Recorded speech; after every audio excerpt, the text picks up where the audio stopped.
Okey, baik. So hari ni kita akan masuk kepada subtopik yang terakhir. Okey, subtopik yang terakhir dalam bab 5. Okey, so kemudian kita akan terus kepada bab 6. Okey. Tapi untuk sesi kelas yang seterusnya lah. Okey. So dalam bab 5 ini dia ada 3 saja subtopik. Semalam cikgu dah pergi kepada subtopik yang kedua iaitu diode semiconductor. So untuk hari ni cikgu akan pergi kepada 5.3. 5.3 sini bukan 5.4. Okay, so 5.3 iaitu transistor. So dalam transistor ni kamu nak belajar ada 2 perkara. Okay, 2 standard pembelajaran yang kamu nak dapat. Okay, iaitu yang pertama kita nak tengok kepada fungsi dan kegunaan transistor sebagai amplifier arus. Okay, fungsi dan kegunaan transistor sebagai amplifier arus. So amplifier ni apa dia? Penguat. Okay, penguat arus. Okay, kemudian yang kedua kita nak tengok litar yang mengandungi transistor sebagai switch automatik. Okay, so transistor juga boleh kita gunakan dalam litar-litar tertentu untuk bertindak sebagai switch automatik. Okay, sebelum tu Larissa dengar jelas ke suara cikgu?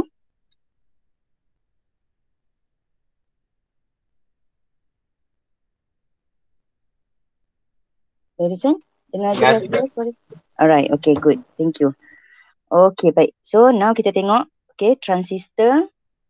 So kita belajar juga sebelum ni dalam cikgu tak pasti kalau dulu ada dalam subjek kemahiran hidup, okay, untuk RBT cikgu tak pasti kamu ada belajar berkaitan dengan transistor ataupun tidak. Okay, so transistor, so ni adalah gambar okay, gambar fizikal untuk transistor. So kalau kamu tengok dia ada tiga tapak kat sini, okay, 3 komponen ataupun kita sebut dia sebagai 3 terminal. Okay, ada 3 terminal untuk komponen elektronik transistor iaitu tapak pengeluar, okay, E untuk emitter, okay, disebut juga pemancar, emit, pemancar. Okay, kemudian tapak yang kedua B, tapak pengumpul. Okay, tapak pengumpul pula. Terminal tapak base. Base tu tapak. Ni adalah terminal tapak. Base. Okay, terminal tapak. Kemudian kita ada terminal pengumpul. Okay. Collector. Okay, terminal pengumpul. Okay, ataupun pengumpul. Okay, so ini gambaran asas untuk transistor. Okay, so kalau kita tengok kat sini fungsi pengeluar, okay, fungsi emitter tu membekalkan pembawa cas, kepada pengumpul. Okay, kemudian tapak lapisan nipis di bahagian tengah untuk mengawal pengaliran pembawa cas. Okay, so tapak ni dia kawal cas, okay, yang masuk kepada transistor, okay, daripada pengeluar ke pengumpul. Okay, kemudian kolektor pula menerima pembawa cas dari pengeluar. Okay, so itu fungsi bagi setiap terminal. Okay, kemudian kita tengok ada 2 jenis transistor iaitu transistor NPN dan transistor PNP. Okay, transistor NPN dan transistor PNP. So kita lihat perbezaannya daripada segi pembinaan transistor tersebut. Okay. Okay, transistor NPN, okay, dibina dengan 2 semikonduktor, okay, jenis N. Okay, di mana di bahagian tengah itu adalah semikonduktor jenis P. Okay, manakala transistor PNP 2 semikonduktor jenis P dan diapit oleh satu semikonduktor jenis N. Okay, itu perbezaan yang pertama. Okay, perbezaan yang kedua kita lihat anak panah. Okay, anak panah dalam simbol tu menunjukkan aliran arus. Okay, So untuk transistor NPN, okay, arus mengalir daripada tapak ke pengeluar. Okay, so arus mengalir daripada tapak pengeluar. Tapi untuk transistor PNP, arus mengalir daripada pengeluar pergi ke tapak. Okay, so itu dua perbezaan. So satu perbezaan daripada segi binaan dia. Okay, transistor NPN, kamu tengok kat tengah-tengah tu adalah semikonduktor jenis P. Okay, manakala PNP di bahagian tengah tu adalah semikonduktor jenis N. Kemudian perbezaan yang kedua untuk transistor NPN dan PNP adalah dari segi arah arus. Okay, transistor NPN arah arusnya dari tapak ke pengeluar. Untuk transistor PNP adalah sebaliknya. Okay, so itu dari segi binaan untuk transistor. Okay, kemudian kita nak tengok, okay, bagaimana transistor NPN dan PNP itu disambungkan kepada, disambungkan dalam litar. Dan yang kedua kita nak tengok apa litar yang bersambung dengan apa yang ada dalam litar bertransistor. Okay, okay, so yang pertama, okay, untuk transistor NPN. Okay, transistor NPN. Okay, kalau kita tengok sambungan ataupun susunan komponen elektronik yang ada dalam litar ini adalah sama sahaja. Okay, cuma perbezaannya nanti adalah pada arah arus yang mengalir daripada litar tersebut. Okay, daripada sel kering dia. Okay, okay, now yang kedua kita tengok litar bertransistor. Apakah komponen yang ada dalam litar bertransistor? Okay, so dalam litar bertransistor ada dua bahagian utama, iaitu litar tapak dan litar pengumpul. Okay, litar tapak dan litar pengumpul. Litar pengeluar tak ada sebab litar pengeluar ni dia menyambungkan antara litar tapak dan litar pengumpul. Okay, so yang manakah bahagian litar tapak? Okay, now kita tengok kat sini. Okay, litar tapak. Okay, ini adalah litar tapak. Okay, untuk transistor NPN. Ini adalah litar tapak untuk transistor PNP. Okay, so ini adalah litar tapak. Okay, ini pun litar tapak untuk transistor NPN. Okay, kemudian ini adalah litar pengeluar. Okay, so ini adalah litar pengeluar. Okay, ini adalah litar pengeluar dia. Litar pengeluar untuk transistor, litar pengeluar, cikgu dah sebut salah dah ni. Litar pengumpul. Okay, litar pengumpul untuk transistor NPN dan yang ni adalah litar pengumpul untuk transistor PNP. Ingat dalam litar bertransistor dia hanya ada dua bahagian utama, iaitu litar tapak dan litar pengumpul. Okay, litar pengeluar tidak ada. Okay, now kita nak tengok bagaimanakah arus mengalir dalam litar-litar ini. Okay, so kalau kita tengok litar bertransistor ni dia ada dua mentol. Okay, mentol yang pertama L1, kemudian kita ada dua kat sini, litar yang kedua mentol yang kedua L2.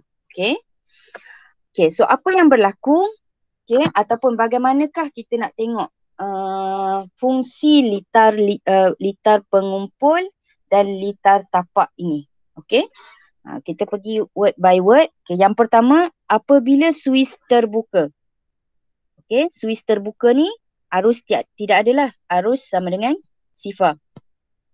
Okay, mentol L1 tidak menyala kerana litar tapak tidak lengkap. Ini yang cikgu sebut tadi, arus tidak mengalir bila suis terbuka. Okay, so bila arus tidak mengalir, maka dalam transistor ni arus tapak dia sama dengan kosong. Okay, arus tapak simbolnya IB. Arus B itu adalah base lah. Okay, jadi arus tapak sama dengan kosong. Okay, so untuk menjadikan litar ini berfungsi Ataupun dengan kata lain, macam mana kamu nak tahu litar ni berfungsi, mentol ni menyala. Okay. So untuk memastikan mentol L2 tu menyala, mesti ada nilai minimum arus yang masuk ke litar tapak. Okay. Barulah nanti mentol ini menyala. Okay. Now, cikgu akan terangkan semula juga nanti. Okay. Kita tengok poin yang kedua. Okay, mentol L2 tidak menyala walaupun litar pengumpul adalah lengkap. Okay, kerana transistor tidak dihidupkan dan arus pengumpul ialah sifar. Okay, so apa maksud penjelasan kat sini? Okay, dia kata kat sini apa? Kalau kita tengok kat sini, pada litar pengumpul, okay, litar pengumpul dia ada sel kering, kemudian litar ini telah disambungkan. Okay? Kalau nak ikut mudah kita faham ada arus lah. Okay? Sepatutnya mentol ini menyala. Okay? Tetapi mentol ini tidak menyala sebab litar pengumpul ini juga disambungkan kepada transistor. Okay? Tadi cikgu kata apa? Bila switch kat sini tidak ditutup ataupun switch ini terbuka, maka arus tak mengalir. Jadi arus tidak ada dalam arus tapak. Jadi menyebabkan seolah-olah litar pengumpul ini juga tidak berfungsi. Okey? Okey, setakat tu boleh faham? Okey, cikgu jelaskan sekali lagi. Okey, so ini adalah litar tapak, yang ini adalah litar pengumpul. Okey? So, litar tapak dan litar pengumpul ini saling berkait antara satu sama lain. Okay, kalau kita tengok litar tapak ini, dia tidak berfungsi. Sebab apa? Sebab switch terbuka. Bila switch terbuka, tidak ada arus yang mengalir dalam litar ini. Okay, berbeza dengan litar pengumpul yang ni, okay, sambungan semuanya lengkap.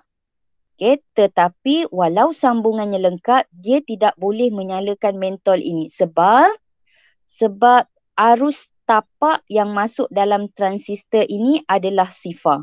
Okey? So dia ada kait dengan litar tapak jugalah. Okey? Walaupun kita nampak dia macam lengkap. Okey? Okey, poin yang ketiga.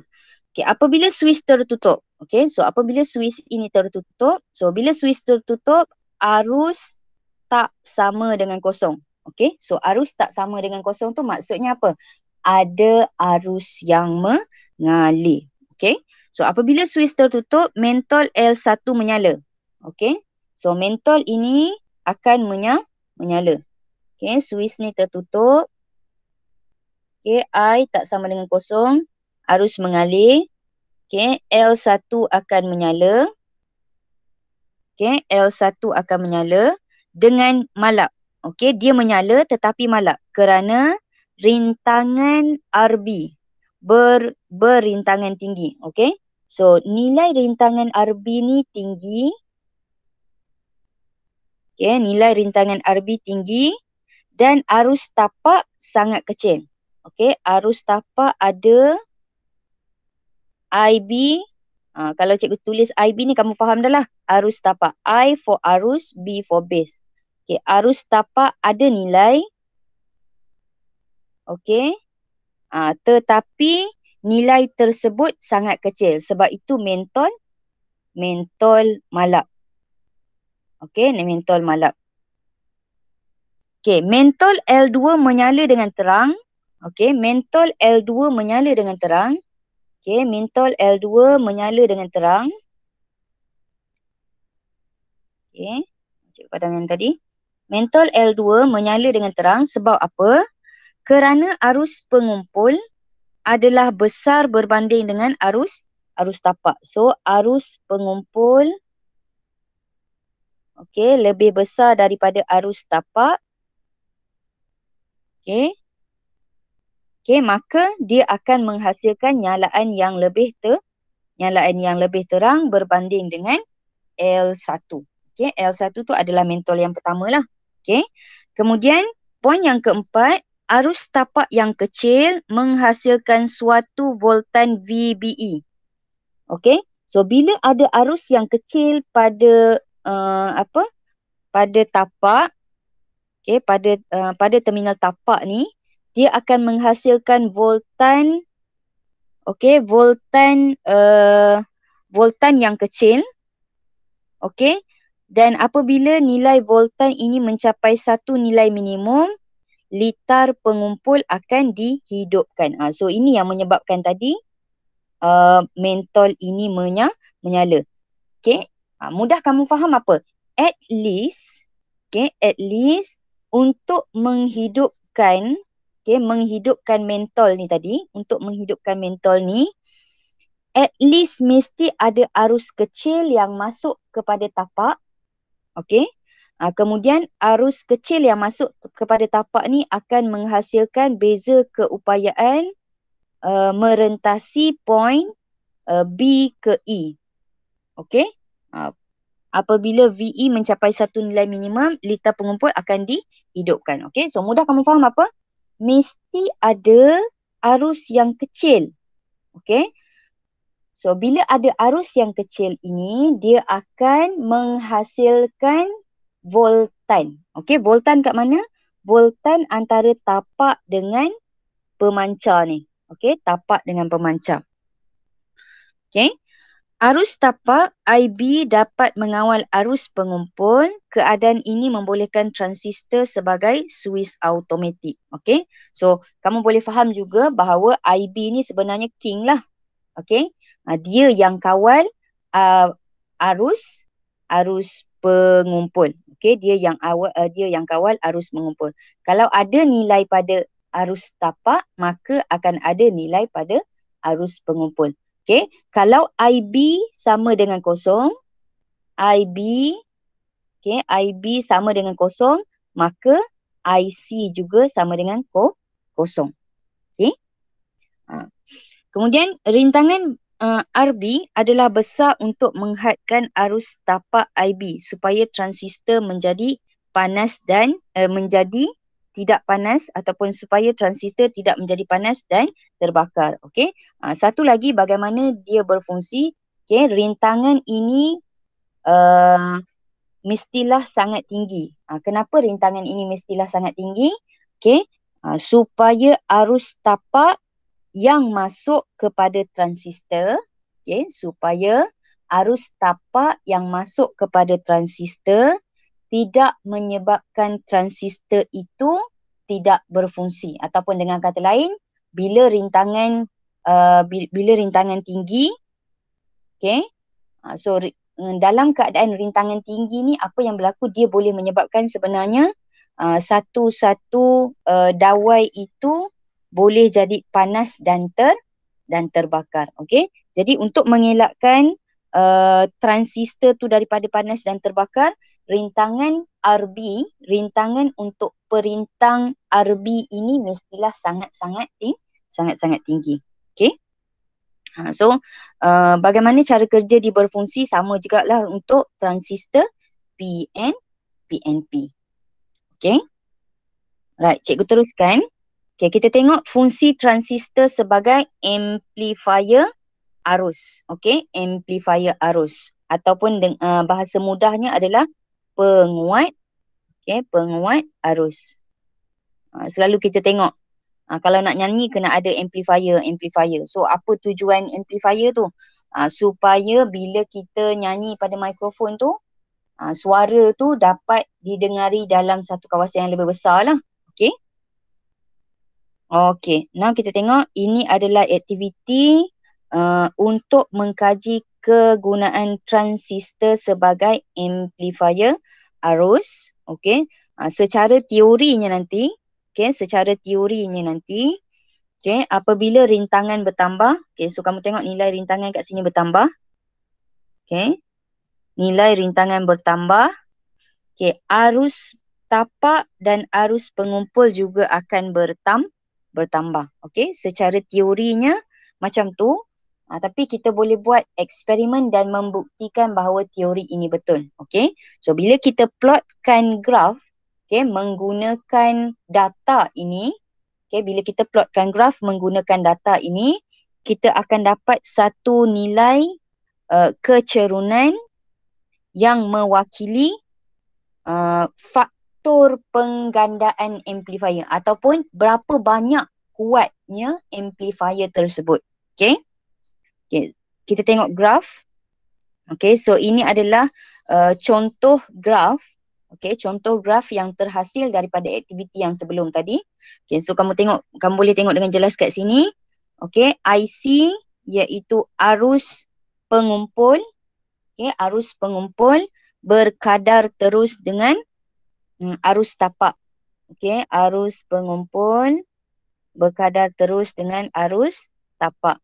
Okay, apabila arus tapak meningkat, arus pengumpul juga meningkat. Okay, kalau arus tapak sama dengan kosong, arus pengumpul juga sama dengan kosong. Okay, so bila dia cari nilai kecerunan bagi graf arus pengumpul melawan arus tapak, okay, so dia cari kecerunan. Mudah saja cari kecerunan A X1, Y1. Kemudian yang ini B X2, Y2. Okay. Kemudian dia masukkan dalam rumus. Okay. Kecerunan sama dengan perubahan pada paksi Y, perubahan pada paksi X. Okay. So apa dia punya formula? Okay. M sama dengan Y2 tolak Y1 bahagi X2 tolak X1. Masukkan dia punya unit kat sini. Okay, so kita masukkan nilai daripada sini 78. Okay, so X2 ni sama dengan berapa? 0.5 78. Yang ini nilai dia 0. Okay, so 78 tolak 0. Unit dia adalah miliampere. Arus miliampere. Kemudian 0.5 tolak 0 miliampere. Okay, so kalau kita tengok kat sini dia punya unit cancel. So kecerunan graf bagi graf arus pengumpul melawan arus tapak adalah satu nombor. Okay, satu nombor sahaja. Dia tidak mewakili mana-mana kuantiti fizik. Okay, jadi nilai ini kita sebut dia sebagai faktor penggandaan amplifier. Okay, faktor penggandaan amplifier iaitu rho. Okay, beta ni. Sorry, bukan rho, beta. Beta sama dengan 156 dan 156 ini adalah penggandaan amplifier ataupun faktor penggandaan amplifier. Berapa kuat nilai bagi amplifier tu. Okay. Ataupun lebih mudah kita faham, okay, apabila arus tapak IB sama dengan 1 miliampere, okay, dia punya arus pengumpul sama dengan 156 miliampere. Okay, so berapa besar, okay, berapa besar transistor ini dapat mengubah, okay, nilai arus pengumpul. Okay, 156. So banyaklah. Okay. Right, so itu berkaitan dengan faktor penggandaan amplifier, okay, yang kita dapat daripada hubung kait antara arus pengumpul dengan arus tapak. Okay. Okay, now kita tengok. Okay. Okay, pertambahan arus tapak IB yang kecil akan menghasilkan perubahan yang besar. Okay, yang ni tadi cikgu dah terangkan. Kita ada faktor penggandaan amplifier. Okay, faktor penggandaan amplifier beta tadi. Okay, yang ini tujuan dia adalah untuk menjelaskan fungsi transistor tadi sebagai amplifier arus. Okay, so kita dah buktikan juga dengan pengiraan. Okay, cuma kita tak buat eksperimen lagi lah. Okay. Now, kita tengok konsep yang seterusnya iaitu pembahagi voltan. Okay, so apa dia pembahagi voltan? Okay, apa dia pembahagi voltan? Okay, dalam suatu liter bertransistor, bekalan kuasa atau bateri akan membekalkan beza keupayaan yang tetap. Okay, so bergantung kepada nilai nilai sel kering itulah, okey, ataupun nilai bekalan kuasa yang kita sediakan. Okey, transistor memerlukan suatu beza keupayaan ataupun VBE yang melebihi voltan minimum untuk berfungsi. Okey, untuk memperoleh beza keupayaan yang kecil ini, suatu litar pembahagi voltan boleh digunakan. Okey, sebab apa? Sebab transistor ni, okay, bila dia nak hidupkan satu-satu komponen elektronik, okay, katakan komponen elektronik ni adalah mentol ni lah, okay. So, untuk menjadikan mentol ini berfungsi, okay, perintang ataupun voltan ataupun beza keupayaan itu mesti mempunyai satu litar yang kita sebut dia sebagai pembahagi voltan. Okay, sebab apa?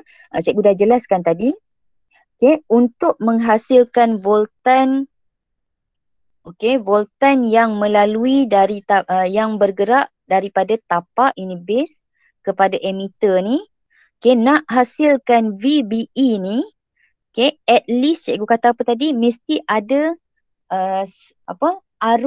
nilai arus yang minimum. Okey, barulah VBE ni ada ni nilai. So, untuk kawal nilai arus ini, okey, nilai arus ini kita letakkan dua perintang. Okey, perintang R1 dan perintang R2 yang disambungkan secara sesiri dengan bekalan kuasa. Okey. Okey, jadi bila bila ada beza keupayaan yang merentasi dua perintang ini, okey, arus yang mengalir adalah sama sebab apa? Sebab dia disusun secara sesiri. Okey, so kamu tengok kat sini bila ada beza keupayaan yang merentasi, arus yang masuk pada perintang R1, arus 1 dan arus yang masuk pada perintang yang kedua adalah sama. Sebab apa? Sebab dia disusun secara sesiri. Okey? So, bila dia disusun secara sesiri, kamu tengok bila dia disusun secara sesiri, voltan V1, okey, voltan V1 ni akan bergantung kepada nilai perintang masing-masing lah. Okey, voltan V1 akan bergantung kepada nilai perintang masing-masing. Okey, so macam mana cari nilai V ni? Kita guna hukum Ohm tu. V sama dengan IR. So, I kat sini adalah sama dengan nilai arus yang melalui perintang nombor 1. Okey. Okey. So, dia ada rumus khas dia. Rumus khas untuk mencari nilai voltan ni. Okey. Nilai voltan yang melalui perintang nombor 1 dan nilai voltan yang melalui perintang nombor 2. Okey, kita boleh gunakan rumus. Okey. Kejap cikgu lupa masuk dalam slide. Okay, rumusnya adalah V output. Okay, V output ni bergantunglah. Katakan yang ni adalah V2. Yang ni adalah V1. Okay. So, cikgu tulis dulu dia punya rumus umum. Okay, R2 kepada bahagi R1 plus R2 darab V. Okay. So, contoh V output. Contoh kalau kita nak cari nilai V2 ni. So, V2 sama dengan, okay, nilai perintang yang atas ni merujuk kepada nilai perintang V2 tersebut. Okay. R1, nilai rintangan bagi R1 tambah nilai rintangan bagi R2. Kemudian didarabkan dengan voltan pada sel kering. Okay, voltan pada sel kering. Okay. So, katakan kalau kamu nak cari nilai voltan untuk V1. Okay, so V1 sama dengan,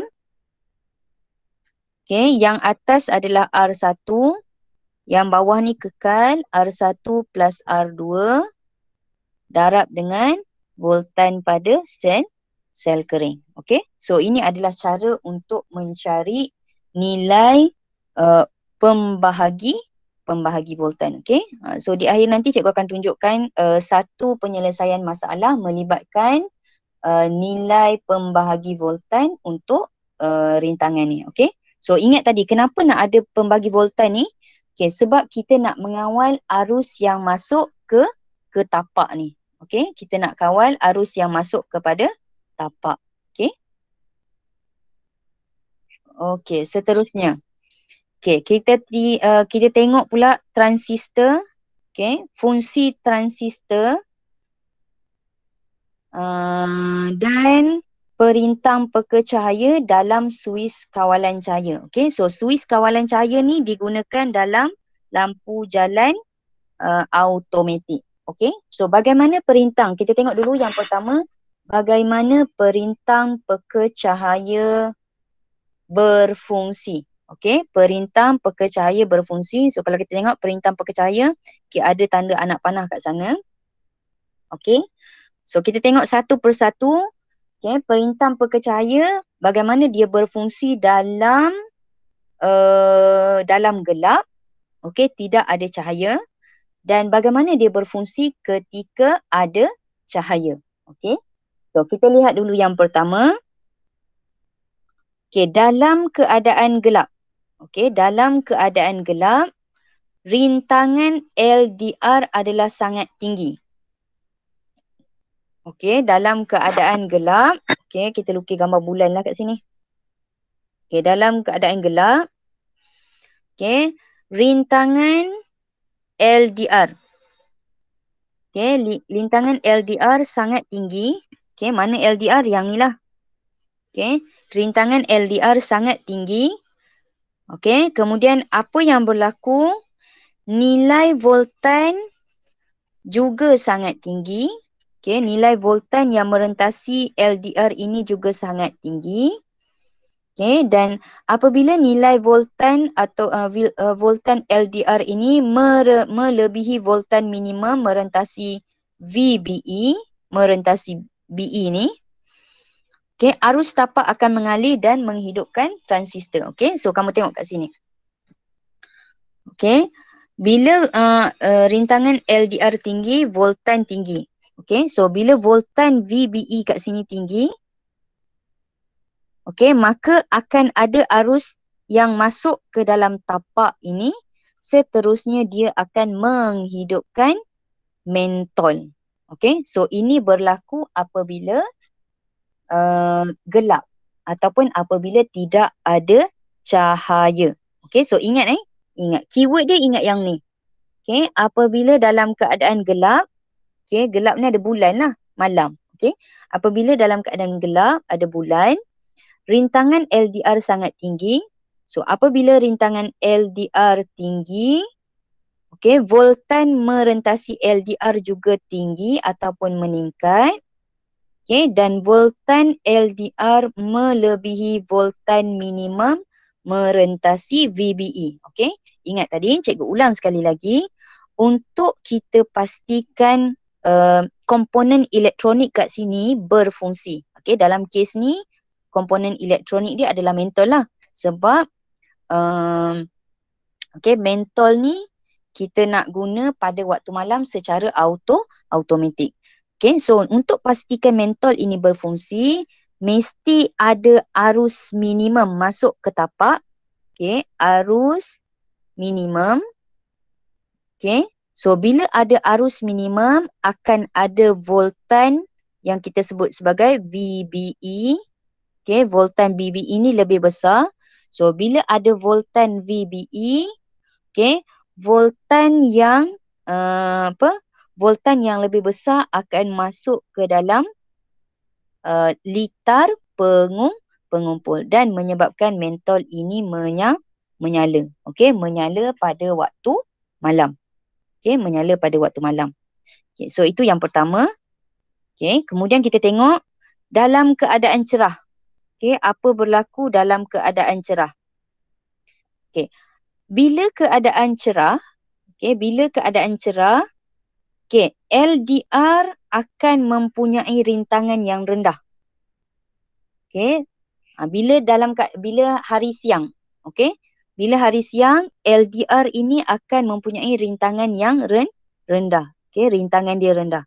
So bila rintangan dia rendah, okay, nilai voltan dia akan berkurang.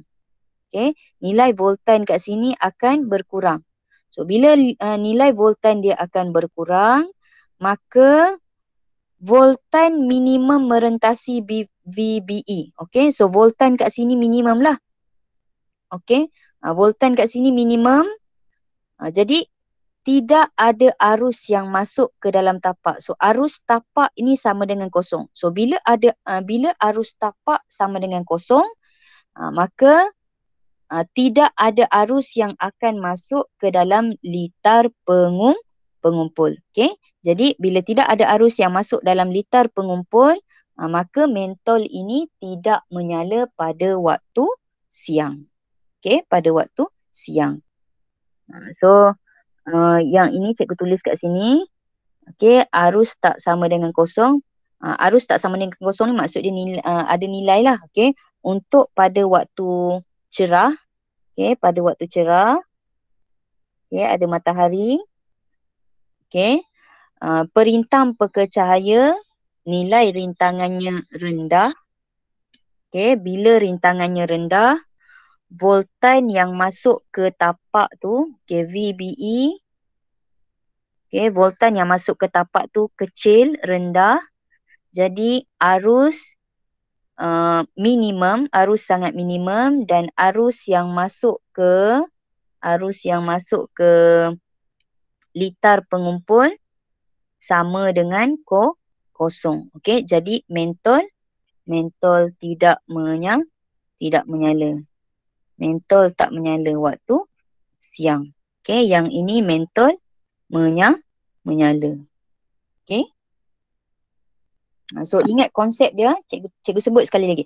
Konsep dia adalah apa? Mesti ada nilai arus minimum. Arus apa? Arus tapak. Okey. Mesti ada nilai arus minimum yang masuk ke dalam tapak ini. Okey, bila ada arus yang minimum masuk tapak, dia akan ada voltan VBE dan voltan ini akan menghasilkan arus yang akan masuk ke dalam terminal pengumpul.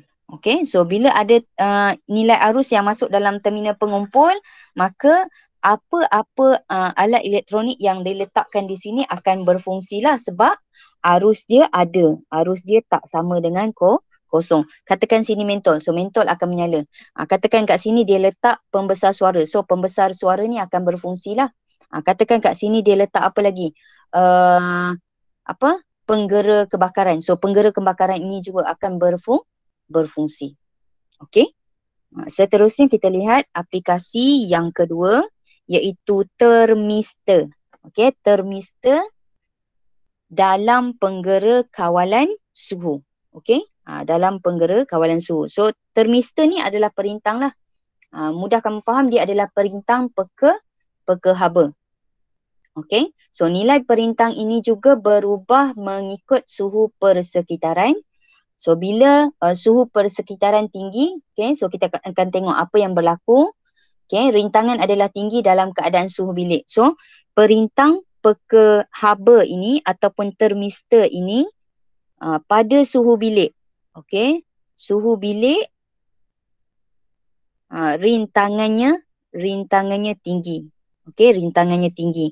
Apabila suhu di sekitar termistor meningkat, okay, rintangan menjadi rendah dan voltan merentasi termistor juga berkurang. Okay, sebab tu kalau kamu tengok kat sini, untuk untuk perintang peka cahaya, okay, dia punya LDR tu kita letakkan kat bawah.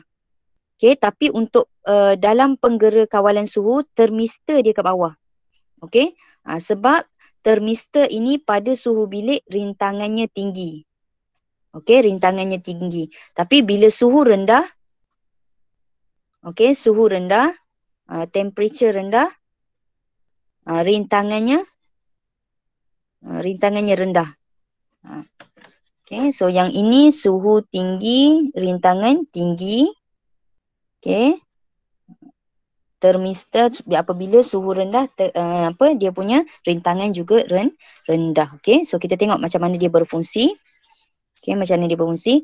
Apabila suhu di sekitar termistor meningkat, okey, T temperature suhu meningkat, okey, rintangannya menjadi rendah dan voltan merentasi termistor juga rendah.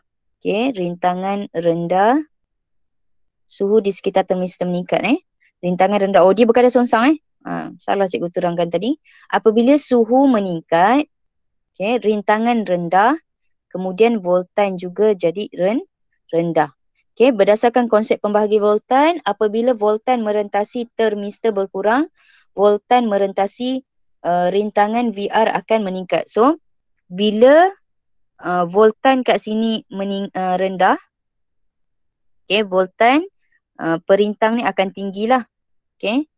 So, bila kita tambah dua ni, okay, bila kita tambah voltan termistor dengan voltan perintang ni, dia akan sama dengan 6 volt. Okay. Hasil tambah VT, voltan termistor tambah voltan perintang tu, kita akan dapat 6 volt. Okay. Sebab yang ni disambungkan secara selari dengan nilai voltan kat sini. Okay. Jadi, voltan yang ni akan sama dengan hasil tambah 2 voltan ni. Okey. Okey, katakan contoh cikgu bagi nilai. Okey, cikgu bagi nilai. Contohnya VT. Okey, contohnya kalau VT sama dengan 1, okey. So VR sama dengan 5 lah. Sebab dia hasil tambahkan. VT sama dengan 3, VR sama dengan 3. Okay, so hasil tambah 2 ni, voltan ni sama dengan nilai beza keupayaan pada sel kering. Okay, now kita patah balik. Okay, kita patah balik. Okay, berdasarkan konsep pembagi voltan cikgu dah sebut tadi, apabila nilai VR melebihi voltan minimum merentasi VBE. Okay, so katakan IB VR ni nilai dia adalah 5 volt. Okey, katakan VR ni nilai VR nilainya adalah 5 volt. Okey, apabila nilai VR melebihi voltan minimum merentasi VE, okey, katakan nilai ini adalah nilai VBE. VBE ni adalah katakan 3 volt. So kalau kamu tengok kat sini dia lebih dah lah. Okey, voltan VR ni melebihi voltan VBE. Okey. IB, arus tapak akan mengalir dan transistor dapat dihidupkan. Okay, so bila nilai ini kamu tengok secara dapat tengok nombor lah. Okay, kamu dapat tengok nombor, nilai dia lebih, maka kamu faham apa? Akan ada arus tapak yang masuk ke dalam transistor. Okay, so bila ada arus tapak masuk ke dalam transistor, okay, akan ada arus yang mengalir masuk ke litar pengumpul. Okay. So bila ada arus yang masuk ke litar pengumpul dan nilai tersebut tinggi, maka mentol akan menyala. Okay. Mentol akan menyala. So konsep dia sama macam suis kawalan cahaya ni tadi. Okay. Cuma kalau kamu tengok kat sini, perbezaannya adalah kedudukan termistor. Okey, kedudukan termistor. Okey, dan juga kedudukan perintang. Right? Ada soalan nak tanya? Ada soalan nak tanya? Dia agak complicated sikit. Okey, so slow-slow lah. Okey, slow-slow. Ya, Vanisha? Boleh ulang, saya tak faham. Yang mana yang nama tak faham? Yang semua. Okay, now. Prinsip ringkas dia macam ni, Vanisha. Okay, untuk transistor, okay, kita ada 2 litar. Okay, litar tapak dan litar pengumpul. Okay, litar tapak, ada IB kat sini. Okay, litar tapak ni disambungkan kepada terminal tapak transistor. Okay, terminal tapak transistor. So, transistor macam mana rupa dia? Okay, so ini adalah transistor. Okay, transistor ni ada 3 terminal. Okay, apa terminal dia? Dia ada terminal tapak. Okay, kemudian dia ada terminal pengumpul dan dia ada terminal pemancar. Okay, terminal pemancar. So, transistor ini akan disambungkan kepada 2 litar untuk dia berfungsi sebagai alat-alat tertentu. Okey, macam ni cikgu cerita tentang transistor ini berfungsi sebagai suis automatik dalam sistem penggera kebakaran. Okey, dalam sistem penggera kebakaran. Okey, cuma kat sini biasanya kalau dalam sistem penggera kebakaran dia tak letak mentol lah. Okey, dia letak alam. Okey, dia letak alam. So, okey, yang pertama tadi litar. Okey, so dalam transistor ni kita ada 2 litar. Okey, sekejap kita ada litar pengumpul dan kita ada litar tapak. So ini adalah litar pengumpul. Okay, so ini adalah litar pengumpul. Cikgu pergi kat tempat asal tadilah.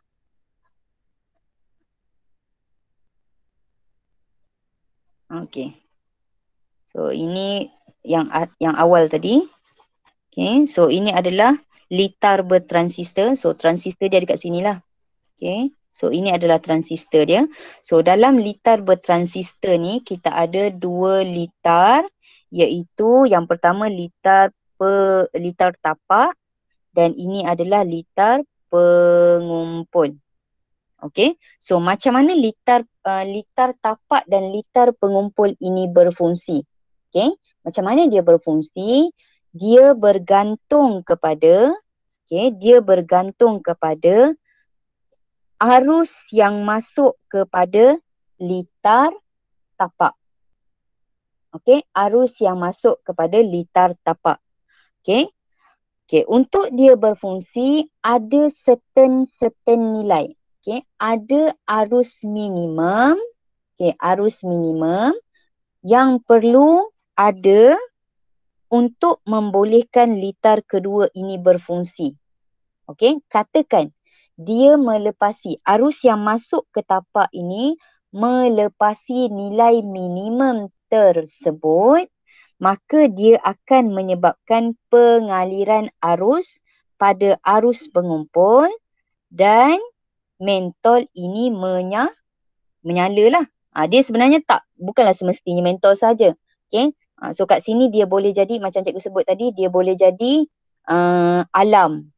Okey, untuk dalam satu sistem penggera kebakaran. Okey, sebab tu tadi contoh yang last tadi cikgu tunjuk bagaimana termistor itu berfungsi untuk mengawal nilai rintangan. Okey, contoh dia letak dalam bilik hotel. Dia letak termistor kat sana. Kalau termistor ini mengesan perubahan suhu dalam bilik hotel itu, okay, bila dia kesan suhu tersebut, maka dia boleh menyebabkan kalau litar transistor itu disambungkan kepada penggera kebakaran akan berfungsi. Okay? Okay, katakan suhu bilik adalah berapa suhu bilik? 27 darjah Celsius. Okay, 37 tu suhu badan kita kan. Katakan suhu bilik adalah 27 darjah Celsius. Katakan tiba-tiba kamu masak air panas. Okey. Masak air kemudian berlaku sedikit short circuit. Ada kebakaran sedikit dekat bilik hotel kamu. So, termistor itu akan mengesan peningkatan suhu. Okey, sekejap cikgu tunjuk tadi. Okey. So, termistor ni akan mengesan perubahan suhu. Okay, so termistor akan mengesan suhu meningkat. Okay, so dia menyebabkan rintangan termistor. Sebab apa cikgu sebut rintangan termistor? Sebab termistor ni adalah sejenis perintang. Okay, so bila dia kesan suhu meningkat, nilai rintangan termister ini, nilai rintangannya akan berkurang. Okay. So, bila nilai rintangannya berkurang, nilai voltan juga turut berkurang. Kenapa nilai voltan turut berkurang? Sebab berdasarkan hukum Ohm. Hukum Ohm kata yang ni lah. Okay. Rintangan berkurang apabila voltan berkurang. Satu, rintangan berkurang, voltan berkurang. Okay. So, sebab tu cikgu sebut dulu rintangan dulu. Bila rintangan berkurang, voltan berkurang berdasarkan hukum Ohm. Okay. So, apa yang berlaku? Voltan merentasi termister berkurang. Okay. Kemudian, voltan untuk VR meningkat. Okay. Voltan VR ni meningkat. Sebab apa? Sebab voltan merentasi rintangan ini dia ada kaitan dengan voltan pada sel kering. Okay, sebab apa? Voltan sel kering itu adalah hasil tambah, adalah sama dengan voltan sel kering ini V sel kering. Okay, cikgu tulis SK sel kering. V sel kering adalah sama dengan voltan perintang yang ni tambah voltan termister. Voltan yang ni. Sebab apa macam tu? Sebab apa dapat yang ni?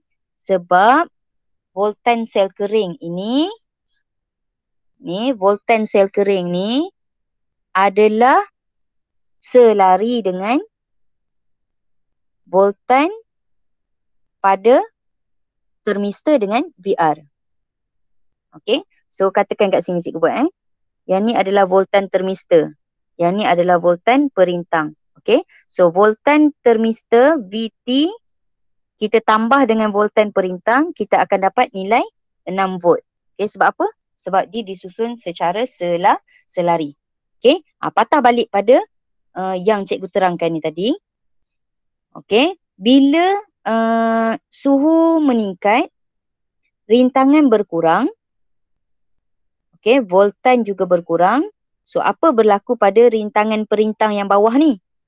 Okay. Ini cikgu cerita tentang rintangan termister. So, apa yang berlaku pada rintangan perintang bawah ni? Okay. Rintangan kat sini berkurang. Rintangan yang ni bertambah. Okay. So, bila rintangan dia bertambah, voltan juga bertambah. Okay. So, bila voltan bertambah, arus tapak ini akan mula meningkat. Okay. So, bila arus tapak ini meningkat, okay, akan ada arus ataupun voltan minimum. Okay. Voltan minimum. Bila IB meningkat, VBE juga meningkat. Sebab apa? Yang ni sama juga. Kita guna hukum Ohm juga. V sama dengan IR. So, daripada hukum Ohm ni, bila I meningkat, V juga meningkat. Okay, bila I meningkat, V juga meningkat. Okay. Kenapa nak kena cerita tentang VBE ni meningkat? Okay, sebab voltan yang melalui VBE ini mempengaruhi arus yang masuk ke dalam terminal pengumpul. Okay. Kalau ada arus yang minimum masuk kat sini, kemudian voltan minimum juga ada, maka dia akan menyebabkan mentol ini menyala. Okay. Katakan tak ada arus. Kat sini arus tapak dia sama dengan kosong. Okay. So, bila arus tapak dia kosong, automatik voltan yang melalui VBE ni, VBE, V tu apa? B tu tapak, E tu adalah emitter. So, arus tu mengalir daripada tapak pergi ke emitter, kemudian dia akan pergi ke C. So, kalau VBE ni sama dengan kosong, ada tak nyalaan mentol? Tidak ada lah. Okay, tidak ada. Sebab itu kamu kena faham apa situasi yang boleh menyebabkan nilai pada arus tapak itu ada. Okey? Nilai arus tapak itu ada. Okey, boleh faham ke Vanisha? Ya, faham juga. Betul? Kalau Ya, tak faham tadi lagi, tanya je. Cikgu suka lagi. Kalau kamu tanya lagi, cikgu ubah lagi ayat cikgu. paham Okey? juga. Ya, Boleh? boleh. Serlin faham ke? Okey, so perbezaan antara dua ni tadi perbezaan antara dua. Untuk termistor ni, okey, untuk termistor ni bila suhu tinggi rintangan dia rendah, kemudian voltan dia rendah. Okey, so ini keadaan pada termistor. Okey, keadaan pada termistor. Okey, yang nak kawal arus ni adalah perintang yang bawah ni. Okey, perintang yang bawah ni. Tapi dia bergantung kepada keadaan termistor. Okey, jadi kamu kena tengoklah kat sini, perintang kat bawah ni nilai rintangan dia mesti tinggi. Okey, bila nilai rintangan dia tinggi, voltan dia tinggi. Okey, bila voltan dia tinggi, arus tapak akan ada nilai. Dia tak sama dengan kosong. Okey, berbeza dengan untuk perintang pekecahaya. Okey, untuk perintang pekecahaya, okey, nilai perintang ataupun nilai rintangan pada perintang pekecahaya ni dia berbeza. Okay. Apabila waktu malam, dia berbeza tu sebab apa? Sebab keadaan lah. Dia ada dua keadaan, keadaan siang dan keadaan malam. Lampu automatik ni berfungsi pada waktu malam. Okey. Lampu automatik ni berfungsi pada waktu malam. Jadi pada waktu malam, okey, ataupun bila cahaya tiada, okey, perintang pekecahaya ni barulah rintangan dia tinggi. Okey, voltan dia tinggi. Okey, kemudian akan ada arus yang masuk ke dalam tapak ni. So bila ada arus masuk ke dalam tapak, voltan minimum merentasi VBE. Okey, voltan minimum merentasi VBE, kemudian akan ada arus yang mengalir, kemudian barulah pada waktu malam mentol ini menyala. Okey. Untuk waktu siang, ini waktu malam lah. Okey, yang ini adalah pada waktu malam. Untuk waktu siang, nilai rintangan perintang pekecahaya tu adalah rendah. Okey, walaupun nama dia perintang pekecahaya. Okey, perintang pekecahaya. Jangan confuse dengan nama dia. Tapi kamu faham bagaimana perintang pekecahaya itu berfungsi. Okey, so perintang pekecahaya itu apabila ada cahaya, nilai rintangan dia rendah. Okey, so bila nilai rintangan dia rendah, voltan dia rendah jugalah. Okey, so apa maksud dia voltan dia rendah kat sini? Voltan merentasi B dan E. Voltan merentasi B dan E rendah. Okey, so bila voltan merentasi B dan E rendah, maka tak ada arus yang pergi pada tapak. Okey, arus dia sama dengan kosong. So bila arus sama dengan kosong, tak adalah arus nak pergi pada terminal pengumpul. Okey, litar pengumpul. Okey, jadi pada waktu siang, mentol tak menyala. Okey, mentol tak menyala. Okey, boleh ke Avanisha? Ya, boleh cikgu. Tengok satu persatu nanti boleh repeat lagi tengok video tu. Okey, ataupun baca semula buku teks kamu tu. Okey, ataupun boleh direct saja tanya cikgu. Okey. Okey, so ini adalah termistor tadi. Okey, now kita tengok sedikit latihan. Okey, so ini adalah latihan dalam buku teks kamu juga. Okey, latihan pada muka surat 193. Okey. So nanti tengok balik latihan ni. Okey, now kita tengok rajah 5.2 menunjukkan litar penggera kawalan suhu. Okey, litar penggera kawalan suhu. Okey, perintang R mempunyai rintangan 10 kilo ohm. So dia dah bagi nilai rintangan untuk perintang R iaitu 10 kilo ohm. Okey, beza keupayaan merentasi XY mestilah sekurang-kurangnya 5.5 volt. Okey, so XY mana? XY yang ni lah. Okey. So dia dah bagi syarat kat sini. Okey, untuk mentol menyala. Untuk mentol ni menyala, okey, VXY ini mesti 5.5 volt. Okey, mesti 5.5 volt. Untuk menyalakan mentol 6 volt 60 miliampere. Berapakah rintangan termistor RT apabila mentol itu menyala? Okey. So dia nak kita cari nilai RT. So RT sama dengan berapa? Senang sajalah. Guna rumus pembahagi voltan. Okey. Guna rumus pembahagi voltan. Okey. So kita cari VRT. Bukan dia nak cari VRT. Dia nak cari RT. Okey. VXY. Kemudian yang ini kita letak nilai R bahagi RT plus R. Darabkan dengan voltan pada sel kering iaitu 6 volt. Okey, VXY dia dah bagi. Di mana dia kata mentol tu menyala kalau VXY adalah 5.5 volt. Okey, jadi kita masukkan saja nilai lah. 5.5 volt. Okey, nilai perintang ni kita dah ada iaitu 10 kilo ohm. Okey, kemudian nilai RT yang kita nak cari tambah dengan 10 kilo ohm. Okey, darabkan dengan 6. Okey, kemudian selesaikanlah soalan ni.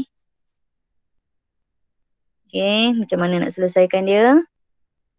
Yang ni naik atas, turun bawah.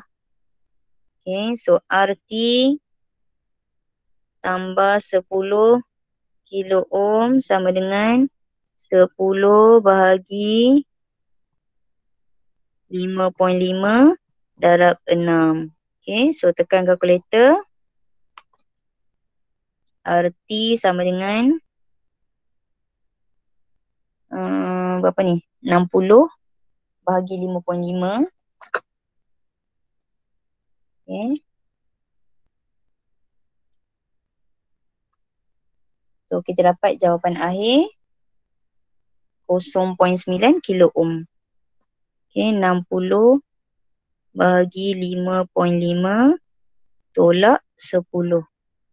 So kita dapat jawapan akhir 0.9 kilo ohm. Okay. So ini untuk penyelesaian masalah soalan nombor 3. Okay. Okey, itu sahaja untuk sesi pembelajaran kali ini. Okey, kalau ada soalan nanti boleh tanya cikgu. Okey, boleh tanya cikgu. So yang tadi tu kamu faham. Okay, kamu faham macam mana nak menyebabkan alat elektronik kat sini berfungsi. Okey, macam mana? Basically, mesti ada arus kat sini. Arus kat sini, arus tapak tak sama dengan kosong. Okay, bila tak sama dengan kosong ada nilai lah. Okay, ada nilai minimum. Okay, so bila ada nilai minimum, voltan minimum merentasi BE. Ini B, yang ni E. B itu apa? Base, E itu adalah emitter, pemancar. Voltan minimum merentasi BE ada, maka arus pengumpul tak sama dengan kosong. Tak sama dengan kosong tu maksudnya ada nilai lah. So bila ada nilai, maka dia akan menyebabkan apa-apa alat elektronik kat situ berfungsi. Okay. So Serlin, ada soalan nak tanya Serlin? Okey, Serlin faham eh?